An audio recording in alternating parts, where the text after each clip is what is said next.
ఛత్తీస్గఢ్లోని అటవీ ప్రాంతం మరోసారి ఎదురు కాల్పులతో దద్దరిల్లింది. ఎన్కౌంటర్ మరో 4 మావోయిస్టులు మృతి చెందారు. తెలంగాణ ఛత్తీస్గఢ్ సరిహద్దులో ఈ ఎన్కౌంటర్ జరిగింది. బీజాపూర్ జిల్లా పామేడి పోలీస్ స్టేషన్ పరిధిలోని అటవీ ప్రాంతంలో 4 మృతదేహాలను గుర్తించారు. ఆయుధాలను భద్రతా బలగాలు స్వాధీనం చేసుకున్నాయి. డీఆర్జీ బలగాలకు మావోయిస్టులకు మధ్య కాల్పులు కొనసాగుతున్నాయి. అటవీ ప్రాంతంలో భద్రతా బలగాల సెర్చ్ ఆపరేషన్ జరుగుతోంది.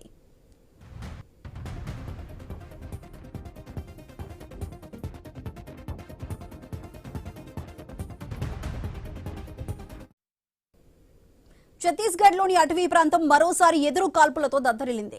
ఎన్కౌంటర్లో మరో 4 మావోయిస్టులు మృతి చెందారు. తెలంగాణ ఛత్తీస్గఢ్ సరిహద్దులో ఈ ఎన్కౌంటర్ జరిగింది. బీజాపూర్ జిల్లా పామేడి పోలీస్ స్టేషన్ పరిధిలోని అటవీ ప్రాంతంలో 4 మృతదేహాలను గుర్తించారు. ఆయుధాలను భద్రతా బలగాలు స్వాధీనం చేసుకున్నాయి.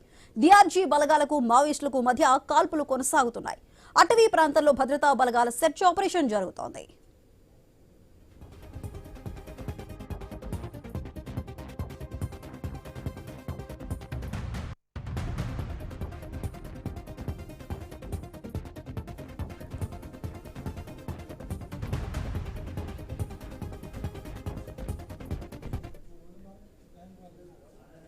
ఛత్తీస్గఢ్లోని అటవీ ప్రాంతం మరోసారి ఎదురు కాల్పులతో దద్దరిల్లింది. ఈ ఎన్కౌంటర్లో మరో 4 మావోయిస్టులు మృతి చెందినట్లు తెలుస్తోంది. అయితే ఎన్కౌంటర్ తెలంగాణ ఛత్తీస్గఢ్ సరిహద్దులో జరిగినట్లు తెలుస్తోంది. ఇది బీజాపూర్ జిల్లా పామేడి పోలీస్ స్టేషన్ పరిధిలోని అటవీ ప్రాంతంలో జరిగింది. అక్కడ మొత్తం 4 మృతదేహాలను గుర్తించారు. ఆయుధాలను భద్రతా బలగాలైతే స్వాధీనం చేసుకున్నాయి. డీఆర్జీ బలగాలకు మావోయిస్టులకు మధ్య ఆ ప్రాంతంలో కాల్పులు ఇంకా కొనసాగుతూనే ఉన్నాయి. అటవీ ప్రాంతంలో భద్రతా బలగాల సెర్చ్ ఆపరేషన్ అయితే జరుగుతోంది. దీనికి సంబంధించి పూర్తి సమాచారం మా ప్రతినిధి నవీన్ అందిస్తారు. నవీన్, చెప్పండి, తెలంగాణ ఛత్తీస్గఢ్ సరిహద్దులో జరుగుతున్న ఈ కాల్పులకి సంబంధించి పూర్తి డీటెయిల్స్ ఏంటి? మనం చూడొచ్చు, ఛత్తీస్గఢ్ రాష్ట్రంలోని భారీ ఎన్కౌంటర్ చోటు చేసుకుంది. దాదాపుగా ఈ ఎన్కౌంటర్ లో కీలక మావోయిస్టులు చనిపోయినట్టుగా సమాచారం వస్తుంది. ఇప్పటికే పోలీసులు కూడా దాన్ని సమాచారం అయితే ధృవీకరించారు. ప్రస్తుతానికి ఆ ఛత్తీస్గఢ్ సరిహద్దు అంటే తెలంగాణ ఛత్తీస్గఢ్ సరిహద్దు ప్రాంతం అని చెప్పుకోవచ్చు. ఛత్తీస్గఢ్ తెలంగాణ సరిహద్దు ప్రాంతంలోని బీజాపూర్ జిల్లా పామేడు పోలీస్ స్టేషన్ పరిధిలో ఈ ఎన్కౌంటర్ చోటు చేసుకుంది. ఈ ఎన్కౌంటర్ లో దాదాపుగా ఇప్పటివరకు 4 మావోయిస్టులు చనిపోయినట్టుగా సమాచారం అందుతుంది. కీలక మావోయిస్టులు ఆ ప్రాంతంలో ఉన్నట్టుగా పక్క సమాచారం ఆ ప్రాంతాన్ని మొత్తం కూడా డీఆర్జీ బలగాలు మొత్తం చుట్టుముట్టే పరిస్థితి కనపడుతుంది. ఏదైనా భారీ ఎన్కౌంటర్ అని చెప్పుకోవచ్చు. ఎందుకంటే ఈ మధ్య కాలంలో తెలంగాణ ఛత్తీస్గఢ్ సరిహద్దు ప్రాంతంలో జరుగుతున్న ఎన్కౌంటర్ ఇది 2వ ఎన్కౌంటర్ అని చెప్పుకోవచ్చు. ఎందుకంటే దాదాపు గత వారం కింద కూడా జరిగిన ఎన్కౌంటర్ లో భారీ ఎత్తున మావోయిస్టులు అక్కడ చనిపోయారు. మళ్ళీ ఈ రోజు జరిగిన ఎన్కౌంటర్ లో దాదాపుగా 4 మావోయిస్టులు చనిపోయారు. భారీ ఎత్తున కూడా చనిపోయినట్టు మావోయిస్టుల దగ్గర నుంచి ఆయుధాలు కూడా స్వాధీనం చేసుకున్నట్టుగా పోలీసులు చెప్తున్నారు. ఇంకా పూర్తి స్థాయిలో కూడా సెర్చింగ్ ఆపరేషన్ కూమింగ్ కొనసాగుతుంది. ప్రత్యేక డ్రోన్లు ప్రత్యేక హెలికాప్టర్లతో ప్రాంతాన్ని మొత్తం కూడా కూమింగ్ ఆపరేషన్ అయితే కొనసాగుతున్నట్టు సిచ్యువేషన్ కనపడుతుంది. అంటే కేవలం మావోయిస్టులు ఛత్తీస్గఢ్ లో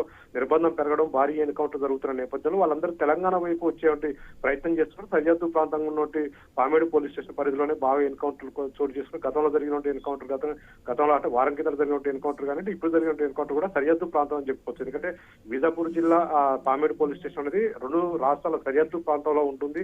బీజాపూర్ అంటే ఛత్తీస్గఢ్ రాష్ట్రం అయినప్పుడు కూడా సరిహద్దు ప్రాంతం అని చెప్పుకోవచ్చు. ఎందుకంటే ఈ ప్రాంతానికి రాగానే అంటే తెలంగాణ ఎంట్రీ అవుతుంది. అయితే తెలంగాణ వైపు మావోయిస్టు షెల్టర్ జోన్ చేసుకోవడం కోసం ఈ ప్రాంతంలో, ఎందుకంటే తెలంగాణలో పెద్దగా ఎన్కౌంటర్లు కొనసాగట్లేదు, ఏదన్నా లొంగుబాట్లు కొనసాగుతున్న నేపథ్యంలో ఇక్కడ ప్రశాంతంగా ఉందని చెప్పేసి కూడా అక్కడ ఉన్న మావోయిస్టులు కొంతమంది ఉన్నారు. వాళ్ళందరూ కూడా కీలక నేతలు ఉన్నారని చెప్పేసి కూడా సమాచారం అందుతుంది. వాళ్ళందరూ కూడా తెలంగాణ వైపు సేఫ్ జోన్ గా ఎంచుకొని తెలంగాణ వైపు వస్తున్న సిచ్యువేషన్ అయితే ప్రస్తుతానికి కొనసాగుతుంది. ఈ నేపథ్యంలో భారీ ఎన్కౌంటర్ చోటు చేసుకుంది. ఎన్కౌంటర్ లో 4 చనిపోయారు. అయితే చనిపోయినట్టు మావోయిస్టుల మృతదేహాలను గుర్తించాలని చెప్పేసి కూడా పోలీసులు చెప్తున్నారు. అంటే కీలక నేతలు ఉన్నారా లేరా అన్న దాని మీద కూడా పూర్తి స్థాయి కూడా లొంగిపోయినట్టు మావోయిస్టులు కానీ ఈ మధ్య కాలంలో సరెండర్ అయినట్టు ఎవరైతే ఉంటారో మావోయిస్టుల ద్వారా వాళ్ళని గుర్తించే విధంగా డెడ్ బాడీని గుర్తించే విధంగా కూడా చెప్తామని చెప్తున్నారు. ప్రస్తుతానికైతే ఆ డెడ్ బాడీలను స్వాధీనం చేసుకున్నారు. డెడ్ బాడీలతో పాటు మావోయిస్టు సంబంధించిన కిట్ బ్యాగులు, భారీ ఎత్తున తుపాకులు, పేలుడు పదార్థాలు కూడా స్వాధీనం చేసుకున్నట్టుగా చెప్తున్నారు. ఇంకా సెర్చింగ్ ఆపరేషన్ కొనసాగుతుంది. మృతుల సంఖ్య పెరిగే అవకాశం కూడా ఉందని చెప్పేసి కూడా పోలీసులు భావిస్తున్నారు. ఎందుకంటే ఆ ప్రాంతం మొత్తం కూడా ఉదయం నుంచి జరుగుతున్న ఎన్కౌంటర్ లో మావోయిస్టు కొంతమంది